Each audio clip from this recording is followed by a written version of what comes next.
आज हमारी बात होगी आज ही लिस्ट हुई कंपनी साइरमा एसजीएस टेक्नोलॉजी के टॉप मैनेजमेंट से।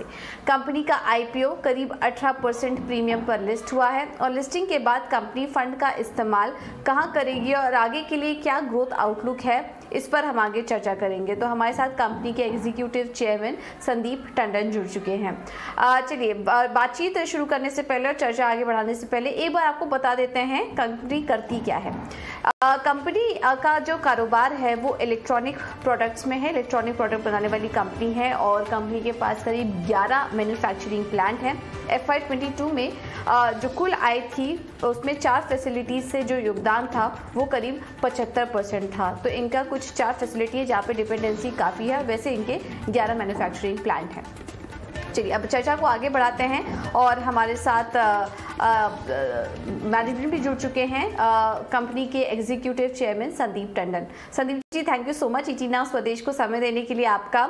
और सबसे पहले तो आईपीओ जो आप लेकर आए और लिस्टिंग की भी आपको ढेर सारी बधाई।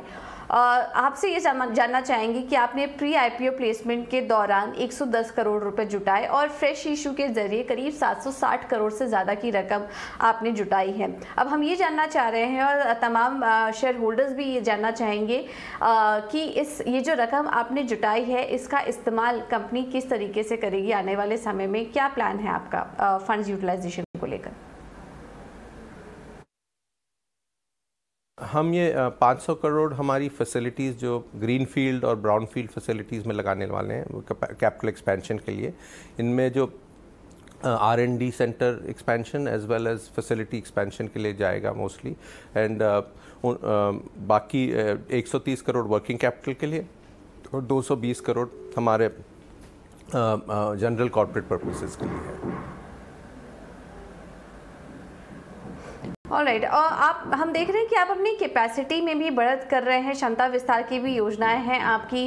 क्या आपके हाथ में कुछ ऑर्डर है या किसी तरह की ऑर्डर इंक्वायरी आ रही है आपके पास, वहां बढ़त देख रहे हैं जिसकी वजह से आप ये कैपेसिटी इंक्रीज कर रहे हैं? ये जो क्षमता विस्तार की योजना है आपकी, इसके पीछे की वजह हम समझना चाहेंगे।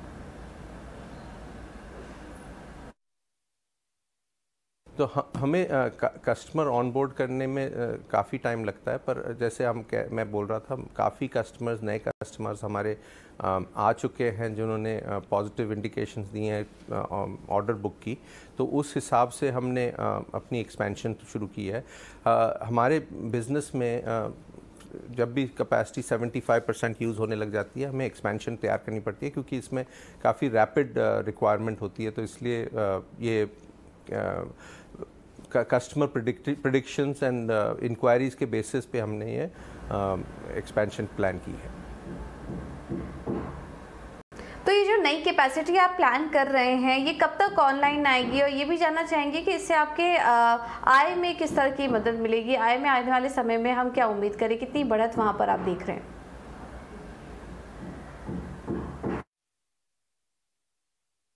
कैपेसिटी एक्सपेंशन की है हमारे मानेसर में प्लांट ऑलरेडी कमीशन कर दिया है, वो स्लोली अभी रैंप अप हो रहा है। मार्च में शुरू कर दिया था, उसमें एक्सपेंशन और होगी इक्विपमेंट्स के साथ।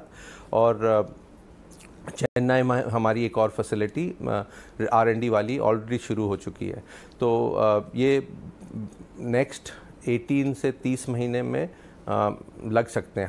हमारी जो कैपेसिटी हम लगाते हैं इसमें इंफ्रास्ट्रक्चर एक पीस होता है और इक्विपमेंट एक पीस होता है। तो जो इक्विपमेंट है उस पर हम जो स्पेंड करेंगे उसकी हमारी पास्ट में टर्नओवर 5 टाइम्स रह चुकी है ऑन द इक्विपमेंट साइड। तो that's what we are expecting expansion to provide that kind of return to us.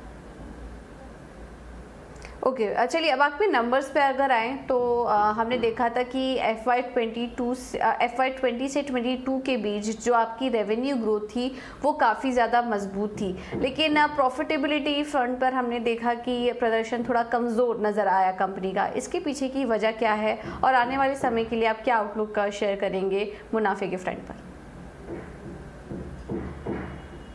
Profitability, जब नए कस्टमर आते हैं तो उनकी प्रॉफिटेबिलिटी स्टेबलाइज करने में टाइम लगता है। और लास्ट 2 साल कोविड करके हमारी इन्वेंट्रीज लंबी थोड़ी चल रही थी, बिकॉज कई जगह पे हम सिंगल सोर्स सप्लायर हैं, तो वहाँ पे इन्वेंट्री रखनी ज़रूरी रहती है, नहीं तो कस्टमर को बहुत दिक्कत आ सकती है। इसलिए हमने इन्वेंट्री लेवल्स कॉन्शियसली थोड़े हाई रखे थे इस टाइम पे, और इस करके मार्जिन प्रेशर रहता है। पर हमारा गोल हमेशा है कि हम कस्टमर को वैल्यू ऐड करते जाएं, उससे हमें बेहतरीन मार्जिन मिलते जाएं।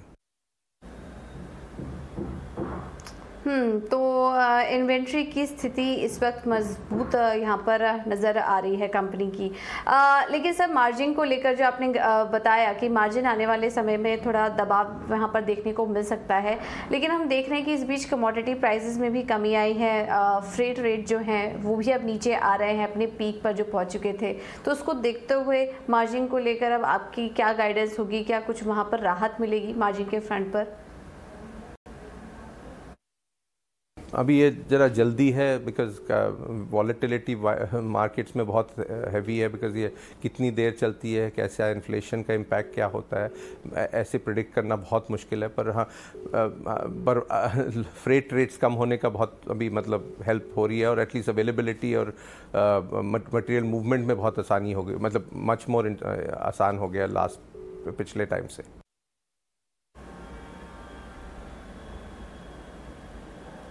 ऑलराइट, ठीक है। तो ये मार्जिन को लेकर कंपनी की गाइडेंस। सर, बहुत बहुत शुक्रिया समय देने के लिए आपका, और आने वाले तिमाही के लिए भी ऑल द वेरी बेस्ट आपको, और लिस्टिंग के लिए भी ढेर सारी शुभकामनाएं। तो ये थे कंपनी के मैनेजमेंट। अभी आज ही ये कंपनी लिस्ट हुई है और मैनेजमेंट हमारे साथ जुड़े थे और आगे की योजनाओं पर, रेवेन्यू और मार्जिन पर अपनी गाइडेंस वो शेयर कर रहे थे। आगे हम समझेंगे। हमारे विवेक कारवा इस वक्त हमारे साथ मौजूद हैं। Vivek, thank you so much ET Now Swadesh को समय देने के लिए। थोड़ी देर पहले हम साइरमा टेक की कंपनी से बातचीत कर रहे थे। आज उनकी लिस्टिंग भी हुई है। हाल ही में जो आईपीओ भी आया था कंपनी का। तो ये कंपनी के बारे में हम राय जानना चाहेंगे आपसे। कैसी लग रही है आपको कंपनी, और जो नए निवेशक हैं अगर उनको एंट्री लेनी है तो क्या आप यहाँ पर निवेश करने की सलाह देंगे इस कंपनी में? देखिए, कंपनी मतलब काफी पुरानी कंपनी है। इनफैक्ट कंपनी की एज मेरी एज से ज्यादा है, पहली चीज। और दूसरी चीज, देखिए कंपनी मतलब फंडामेंटली बहुत अच्छी है, और इसके जो रेवेन्यूज वगैरह थे पिछले कई साल से स्टडीली बढ़ रहे हैं। लेकिन थोड़ा एबिटा में कुछ पिछले एक आध साल से प्रॉब्लम इसके लिए था कि इनपुट कॉस्ट वगैरह उनका बढ़ा है। लेकिन अब जो ये लोग कैपेक्स करने वाले हैं इस आईपीओ के बाद में, तो हो सकता है कि इसका रिजल्ट पॉजिटिवली आगे चल के देखने को मिलेगा।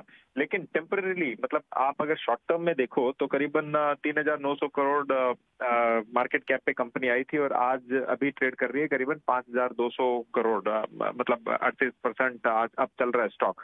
तो शॉर्ट टर्म में थोड़ा ओवरबॉट लग रहा है। दो कारण है। एक तो इससे चीपर वैल्यूएशंस में कंपनीज अवेलेबल है मार्केट में, पहली चीज। और दूसरी चीज, मार्केट भी ऑल टाइम हाई पे अभी चल रहा है। तो मुझे क्या लग रहा है कि यहाँ पे अगर थोड़ा बहुत अगर मुनाफा बटोर के घर लेके जाए तो कोई गलत काम नहीं होगा, अच्छी चीज होगी वो। तो शॉर्ट टर्म में थोड़ा बहुत प्रॉफिट बुक कर सकते हैं, एटलीस्ट अपना कॉस्ट निकालो तो बहुत बढ़िया होगा। लेकिन लॉन्गर टर्म में मैं काफी पॉजिटिव लग रहा है ये।